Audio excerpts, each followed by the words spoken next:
Every night at 11:59 p.m., Tookie, a bright green parrot with feathers like jeweled leaves, sat perfectly still on her perch. At midnight sharp, poof, she vanished into the night. 11-year-old Zara, her curious owner, noticed this strange habit. One night, she hid behind the curtains and followed quietly as Tookie slipped out the window and soared into the moonlit sky. Zara crept through the jungle behind her house, following flashes of green and the echoes of music. Through vines and mist, she arrived at a clearing glowing with moonlight and gasped. There, perched on ancient stone branches, sat hundreds of parrots, all singing in powerful, haunting harmony. Each one wore a tiny necklace of shimmering leaves.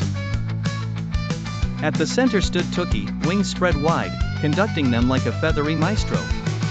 Their song echoed across the treetops, deep and rich, an opera in a language not spoken by humans. Zara looked closer and saw what they guarded, a hidden crystal chest embedded in a tree stump, glowing faintly with golden light. Suddenly, a greedy explorer crept from the shadows, eyes locked on the treasure. He reached out, but before he could touch it, the music changed. A single, high note from Tookie rang out, and vines burst from the ground, wrapping around the explorer and lifting him gently into the air. "Greed has no harmony," Tookie said in perfect English, turning to Zara with a wink. The explorer was released far into the jungle, unharmed but stunned. The chest glowed brighter, untouched, protected by music and unity. Tookie flew to Zara and whispered, "Some treasures are guarded not by locks, but by voices in tune with the world."